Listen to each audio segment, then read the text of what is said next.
بسم اللہ الرحمن الرحیم۔ اسوہ کالج اسلام آباد کی جانب سے آن لائن لیکچرز کی سیریز 10ویں جماعت کے لیے مطالعہ پاکستان کا دوسرا لیکچر۔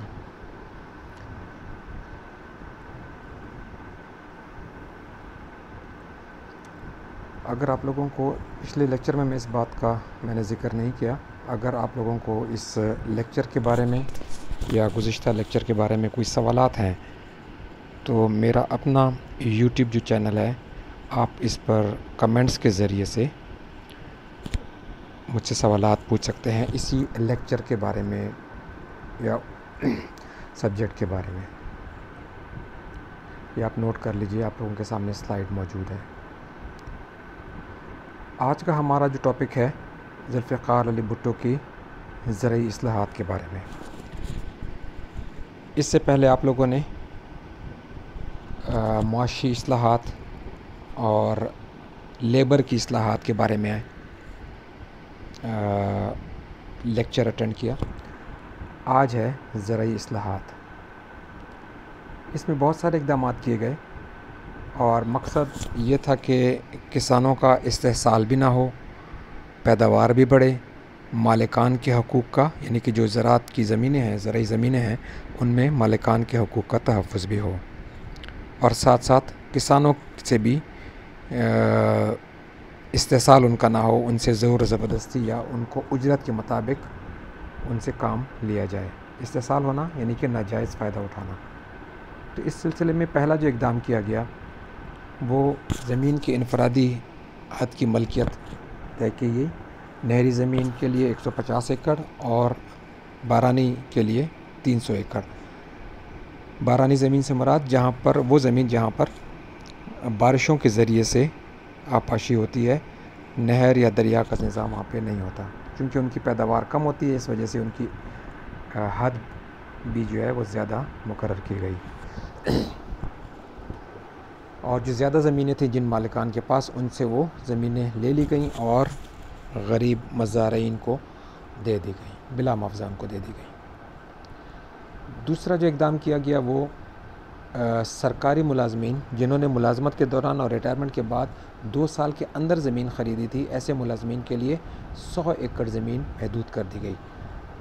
وجہ یہ تھی کہ اس کا مقصد اس کا یہ تھا کہ سرکاری ملازمین ایسا نہ ہو کہ انہوں نے ریٹائرمنٹ کے دوران میں غلط ذرائع سے پیسے کمائے ہوں، لہٰذا ان کے لیے ایک لمٹ میں مخصوص کر دی گئی کہ 100 ایکڑ تک وہ زمین لے سکتے ہیں، اور باقی کی زمینوں پر حکومت نے قبضہ کر لیا۔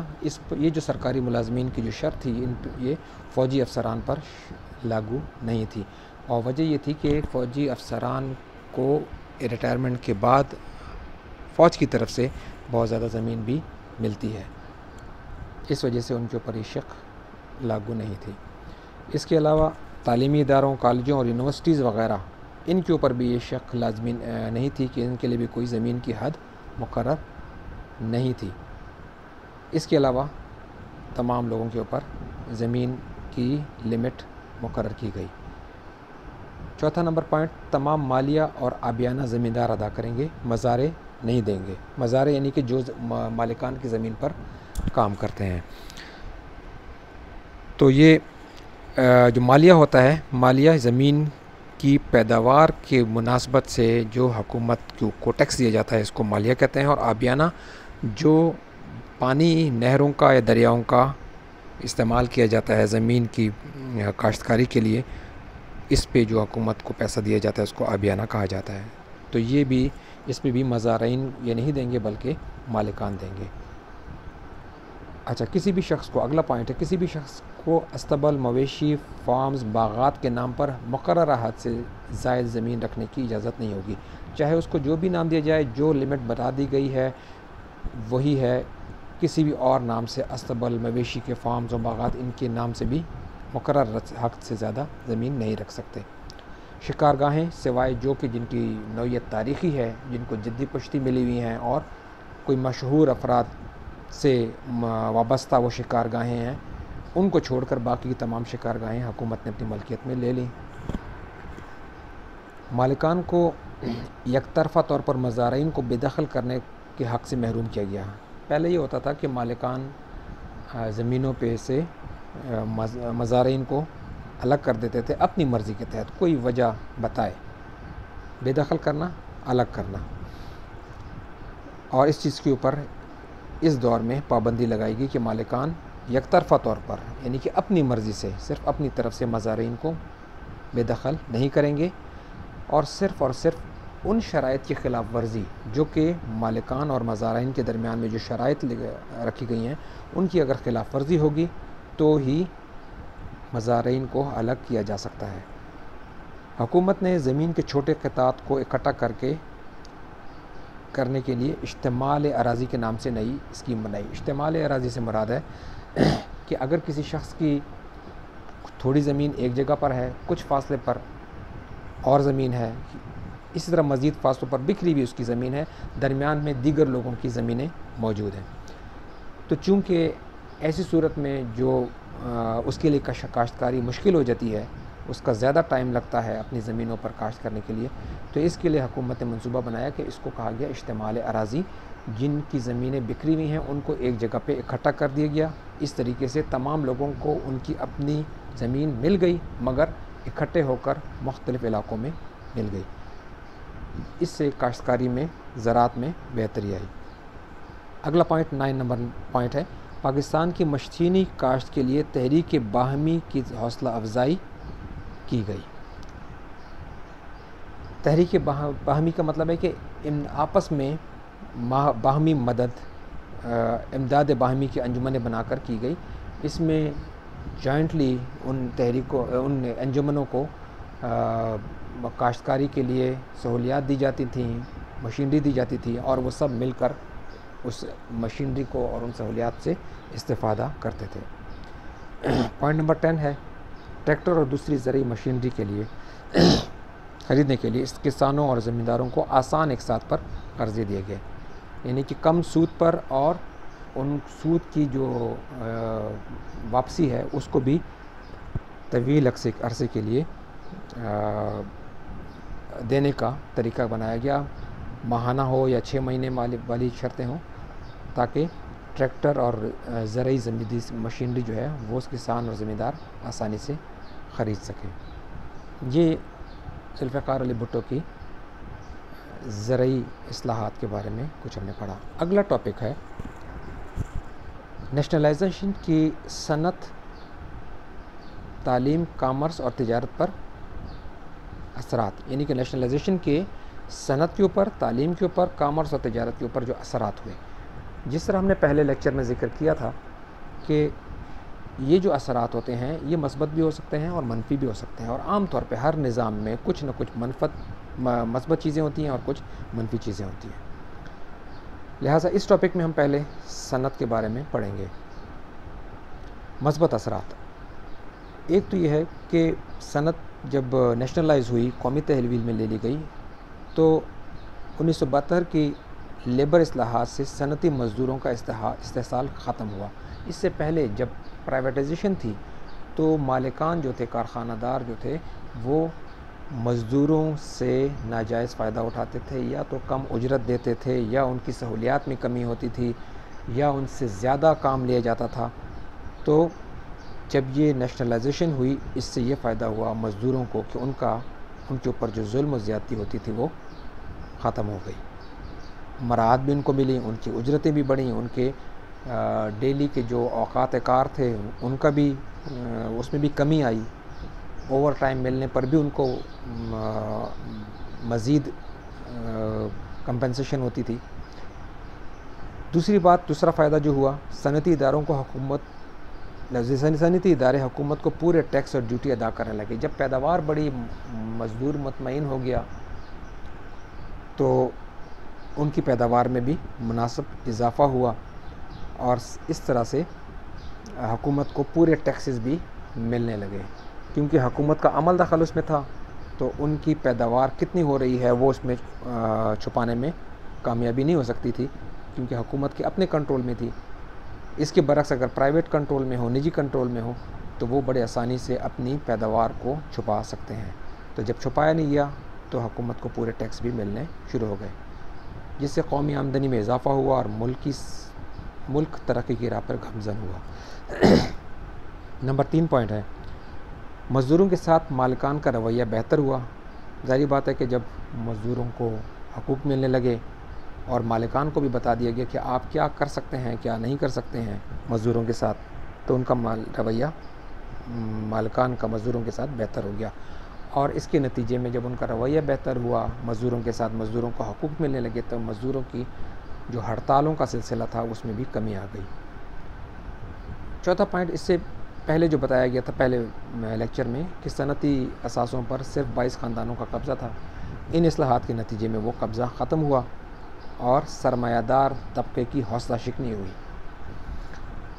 5واں پوائنٹ صنعتی ادارے حکومت کی تحویل میں آنے سے حکومت کے لیے صنعتی اشیاء کی قیمتوں کو کنٹرول میں رکھنا آسان ہو گیا۔ جب یہ صنعتیں پرائیویٹ تھیں، نجی ملکیت میں تھیں، اس وقت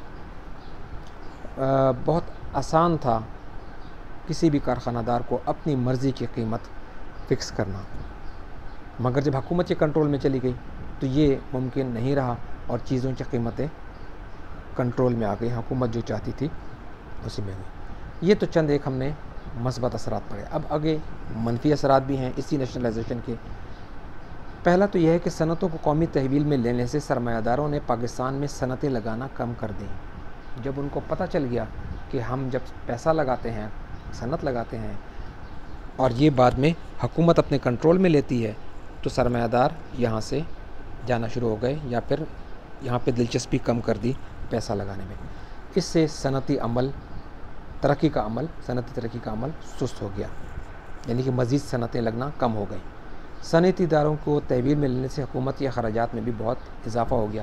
اب ظاہری بات ہے کہ پوری صنعتوں کو جب حکومت نے اپنے کنٹرول میں لے لیا تو اس کے لیے باقاعدہ اسٹاف بھی بھرتی کیا گیا اور ان کو سہولیات بھی دی گئیں۔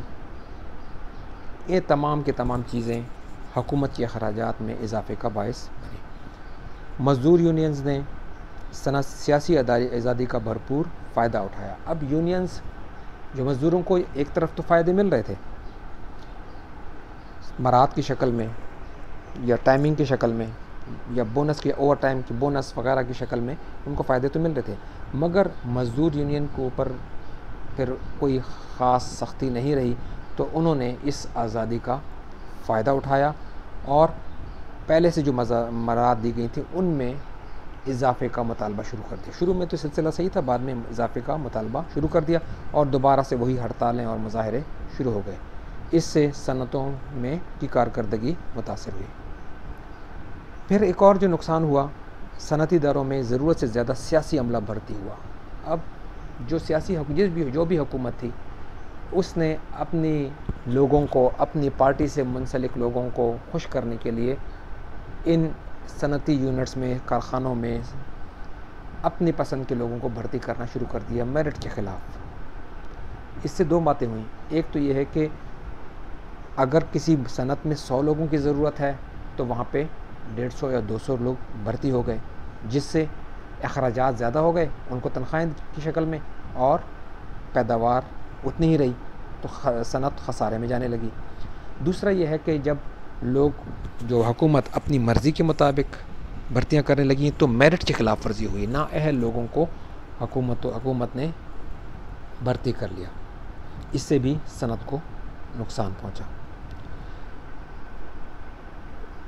اگلا پوائنٹ ہے 4 نمبر پوائنٹ، صنعتوں کی تنخواہ دار افسران نے اپنی ذمہ داری کا احساس نہ کیا، جس سے ملک میں بدعنوانی فروغ پانے لگی۔ بدعنوانی یعنی کہ کرپشن۔ صنعت کے چونکہ مالک تو حکومت تھی، اب اس کے جو افسران ہوتے تھے ان کو اس سے غرض نہیں تھی کہ پیداوار کیسی ہے، کتنی ہو رہی ہے، ان کو اپنی تنخواہ سے غرض تھی۔ تنخواہ ان کو ہر صورت میں ملنی تھی چونکہ وہ سرکاری ملازمین تھے، لہٰذا انہوں نے صنعت کی پیداوار کی طرف توجہ نہیں دی اور کرپشن کرنے لگے۔ اپنی ذمہ داری کا احساس انہوں نے نہ کیا، کرپشن کرنے لگے، اس سے صنعتوں کو نقصان پہنچا۔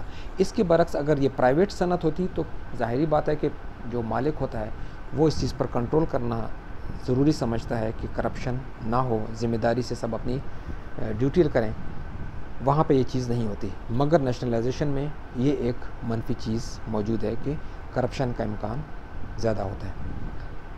پوائنٹ نمبر 5 ہے، سرکاری تحویل میں ہونے کی وجہ سے بہت کم پیداوار دینے والے یونٹ بھی چلتے رہے، جس سے قومی خزانے پر بوجھ بڑھتا رہا۔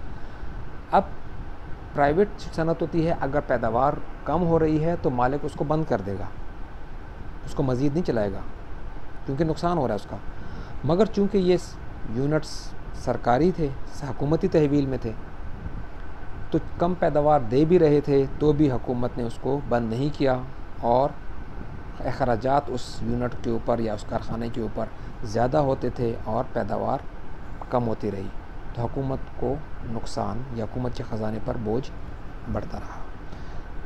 یہ چند ایک ہم نے اثرات پڑے صنعتی یونٹس کے اوپر نیشنلائزیشن کی وجہ سے۔ آگے کا جو ٹاپک ہے وہ ہم اگلے لیکچر میں دیکھیں گے، اور ایک دفعہ پھر آپ لوگوں کو بتا دوں کہ اگر آپ لوگوں کو کوئی سوالات ہیں تو آپ لوگوں کو اس ویڈیو کے شروع میں میرے پرسنل یوٹیوب چینل اس پہ آپ لوگ کمنٹس کر سکتے ہیں۔ اسی لیکچر سے متعلق دیگر کوئی گفتگو پلیز نہ کیجیے، اس کی ضرورت نہیں ہے۔ تو کوئی چیز سمجھ نہ آ رہی ہو تو آپ لوگ پوچھ سکتے ہیں۔ تو اگلا ٹاپک ہم اگلے لیکچر میں کریں گے انشاءاللہ۔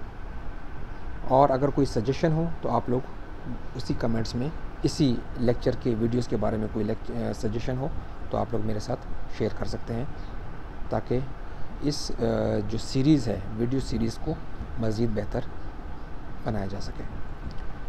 شکریہ۔